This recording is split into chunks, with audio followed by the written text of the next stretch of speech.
Ray, that great light, and I want to talk to you today about how I got into African ancestral knowledge. I didn't grow up planning to study ancestral knowledge. The old ways of living just stopped working, which led me to research and led me to this way of living. This video is not to convince anyone into anything.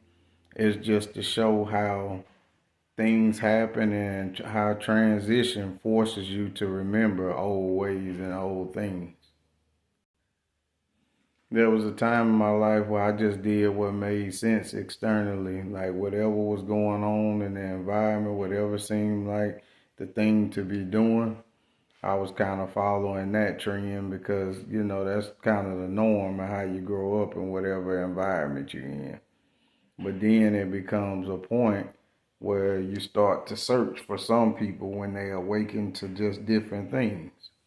So when that happened for me, I started to feel just kind of disconnected from certain things. I would do different things, do different jobs, go down different career paths, but it just, none of it fulfilled me. It was always something in the back of my mind, like whispering to me that that's not it.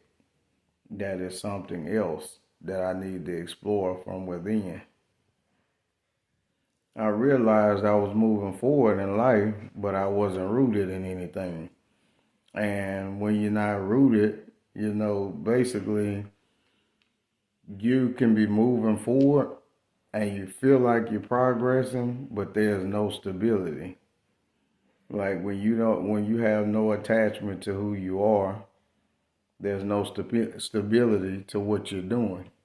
So that's kind of where I was going through the motions and then always coming back to that common point of, damn, everything just always feel like it's not it. My body and mind became messengers to me, always, speaking to me. Diet, rhythm, all these things speaking to me at one time about, addressing these different things all at one time. This caused stress and sometimes it caused me to focus more. But either way, sometimes I noticed I was happy, sometimes very happy and I'm in very good spirits and on a very good track. And then at different times I was depressed or stressed, at different times. But through all that, going through that, taught me some things. And I started to realize as I started to gain this knowledge and, try to figure out how to use it and live the life I was living and then add in the knowledge that I knew and how to make it to where it was able to be employed day to day. Basically, I started to realize what weakened me. I realized what wasn't working for me. Then I also realized what strengthened me. And when I started to realize these things, I started to journal and write these things down. Now, when writing these things down, it gave me organization. It gave me a way to look at it on paper, study it, see what I need to be doing, what's working for me and what's not. This is where I started studying food systems and reshaping spiritual systems and studying them and trying to see basically what fit and what worked for me. I went through many different religions. Of course, the main ones, Christianity, Islam, and several others, right? Went through these religions trying to see what will work for me. And these things just led me to keep researching and going further and studying more and more spiritual systems just to see the differences in them. And then as I saw the differences in them, I started to understand that for me, it wasn't that any one of them was wrong. It was just what worked for me more. What could make me a better person? What sat right with me? Of course, after all this study, of course, lastly, I got to African spiritual systems. I started studying them, and when that happened, I started to see myself. And these I don't want to say religion, ways of life, they really touched me, and I really could see it through that lens. African spiritual systems connected food to power, um, food to spirit, speech to power, and also connected, power to discipline. Also, as well, talked about how we view hair and the spirituality of our hair. And as our people, we are always big on hair. But it's not until you get into African spirituality that you understand why and see it through our ancestors and our people's eyes, how they see hair and the spiritual link to the ones before us. I realized through all this studying, though, that this was a new knowledge that I was studying.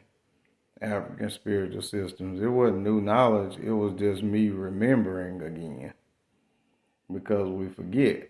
We've been enslaved, we've been put to sleep. So it was me remembering again who I am and how I seen things once before. African spiritual system teaches you how to stand in modern life, how to be you and how to stand differently in it. This knowledge showed me how to slow down without being stagnant, how to act without fear, how to use discipline and take the power and employ it right, not rush things, but always still work within the right time to get things done, how to have clarity of mind, how to use diet to enhance your clarity and how you see things. Also, how to use diet when it's a need for grounding, how to put your feet on the earth when it's a time for grounding, how to touch nature, touch the trees, how to be in tune with things when it's a time to come in connection with, or to get grounded, or to elevate yourself to where you can receive clarity in spiritual things. All this takes a certain type of skill set and balance of things. Many people are in transition, but they think something is wrong with it. They don't have the language for it, so they really don't really understand. They think something is wrong, but it's just things are coming to an end. But of course, when anything comes to an end, there's something new waiting. But, we are a lot in this earth right now in the transition state. Definitely our people. We are in the transition state. And a lot of us are confused about what's happening and don't have, like I said, don't have a way to understand what's happening, which is a transition. I'm sharing because I walk the systems. I walk them. I tested the systems. I walk the paths. And I understand how to balance these different things based on that through trial and error. And it took time because it's not easy. Transition isn't failure, it's instruction. It's instruction if you listen, if you slow down and be a little more patient and you listen. It's instruction on how to move forward with the next step of things. We are never supposed to stay in one place. Anything that's not moving is dead, and we should be in gradual process always of curating something new in a new phase, because phases they come and go, and that will never change. I mean, some people call the end of the world is not the end of the world, it's just the end of a certain era of certain things, and then comes a new, where new things come in. Not really new, but they may seem new, but it's just a renewing of things that have already happened, but it may look new to us today. But different phases, new cycles. If you're questioning who you are, how you move, how you think, how you see things, then you're in the right place because this place is a safe space for grounding.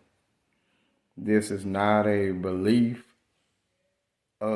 energy that you're coming into. This is all about learning grounding and balancing of things. So we don't deal with belief systems. I mean, you can be whatever religion you want to be. That doesn't matter. This is just African ancestral ways to show you how to balance your energy and how to make a better life for yourself. And everything we do, we want to move with clarity, discipline, and respect for our lineage, respect for our ancestors. Because, as they say, honor thy mother and thy father. If you don't honor your mother and thy father, then your days will not be long.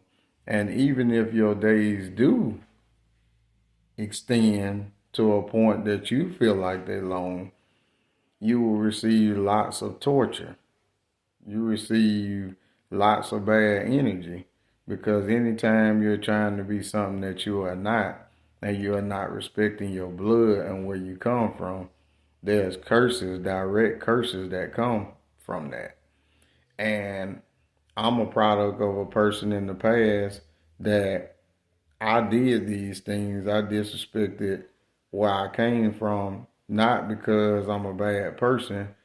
It was really because I didn't know any better. I didn't have the knowledge to know the knowledge that I know now. I mean, but that's part of it. So what I want to do is take these experiences and introduce them to somebody else and let those people get a chance to really see and see how blessed their bloodline is and see how blessed our people are. Our people are amazing people that have done amazing things and they left amazing stuff for us. And that's what we got to understand. We have to quit rejecting each other. We are spread all over the world. We need to start loving each other and start rejecting each other. Right here in America, we had different tribes brought to different areas. And with those tribes being brought to different areas, they experienced sometimes different language, different obstacles that they faced and stuff like that. They made up different lingo based on where they were. They remembered different things based on what happened to them. But are we entirely different people? No. We think that today, and that's what we were made to believe. Because we know this, that separation is key to killing and dividing and conquering and ruling over any people. But one thing that's for sure, and that's for fact, us together cannot be defeated. We are much too powerful over people together to be defeated. But we are defeated a lot of times because we reject our blood. So typically we automatically lost. We can't reject our blood. And I'm not saying that this knowledge is not for everybody to go back to Africa either. Some people may never go to Africa. That's okay. But either way, Africa can be in you wherever you live. And that's the key. Bring your ancestors with you. We have all faced different trials and tribulations on different parts and different land at different times. And nobody else's struggle is better than the next. We're a part of one long line of people that are connected to each other. Until we start embracing and understanding each other's feelings and what has happened to all of us, we will be forever lost. But I feel like with a lot of our people, definitely in America, if we would just start to understand the knowledge in the systems of the people that we are coming out of West Africa, coming out of West and Central Africa. You know, and we would just start to understand those systems. Yoruba, Congo, Akan, Igbo. And we would start understanding those systems, those proverbs, all that again, then we will link up and see eye to eye. And the key is we can be in any nation, we can be American and still have African blood. That does not change anything. We can be in Asia and still have African blood. Doesn't matter. We can be in Europe and still have African blood. But we just have to respect our lineage and respect our blood, respect our ancestors and where we come from. And I think respect will be the thing that will bring our people all the way back in with each other and together. Because, this is the only way to really do this for our people. I feel like, truthfully, too, our people, we were only enslaved in America as well to learn how to cooperate with each other, because if you do the history, we were fighting each other and looking at each other like we totally different people because we saw things different and had different cultures and stuff like that. So we fought each other and all this, and then basically when the colonizers got involved, they used that against us. But, which is not talked about much, we did very good things, meaning in situations like in Haiti and several other situations, our people banded together and they fought. And everybody's strength, all the different tribes, everybody's strength came in together and worked hand in hand. And that's why they were able to overcome the colonial power. That's the key for us. The key for us is solo, we will never be able to do anything. The key is hand to hand and with each other. We will always be stronger than any force that want to come up against us. The strongest thing for us is always holding hands and staying together. That's the strongest and hardest thing for us to do. I just want to leave you with this though. Remembering these things and studying African ancestral wisdom is not totally about the past either.